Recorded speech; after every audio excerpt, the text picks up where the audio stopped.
This is the Tom Bigby Tales, and I'm your host, Shannon Evans.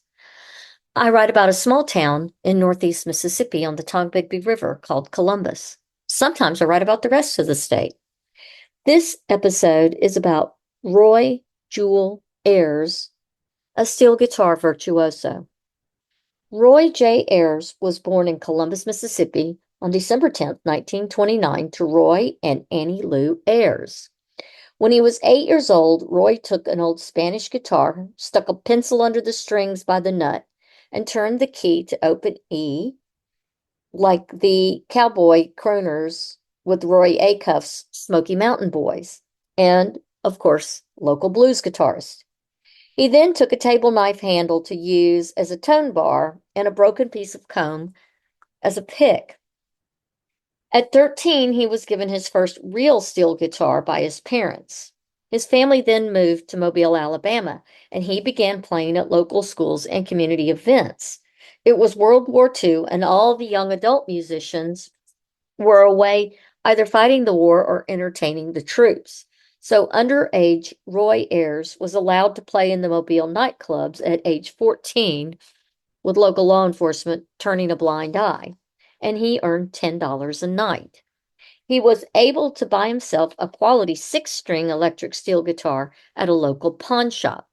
You have to remember during World War II, musical instruments were not being built as all the metal had to go to the war effort. A pawn shop was all that was available. As the war neared its end, the Ayers family moved back to Columbus, Mississippi, and back to their home on Fifth Avenue North. And Roy had a daily gig on WCBI radio with the Mid-South Ramblers. He was then recruited to play a daily show on WCOC in Meridian by Red Stanton for an ambitious $45 a week. When the war ended, manufacturers could once more produce steel instruments, so Roy bought his first double neck National Steel guitar with some of that $45 a week money.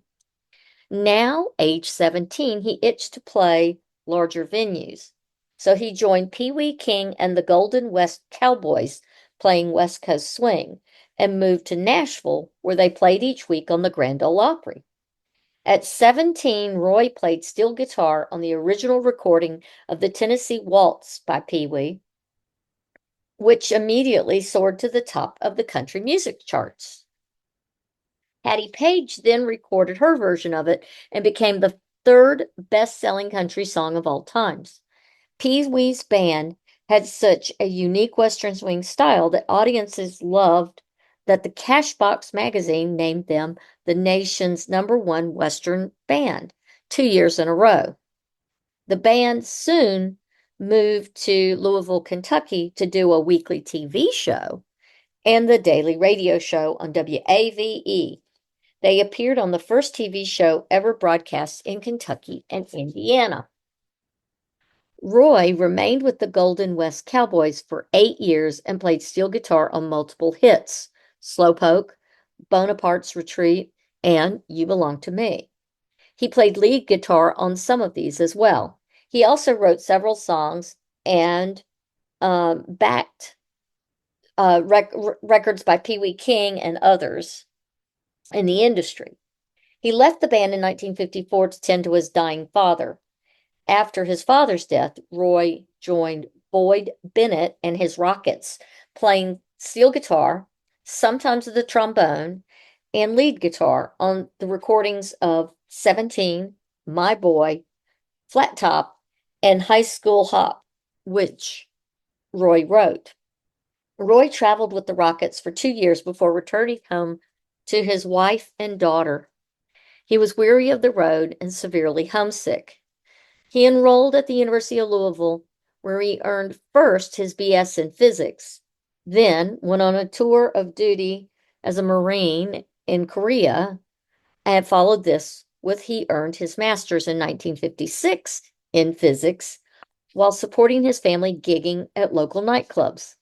He then moved his family to California and went to work in the aerospace industry for 8 years as a physicist.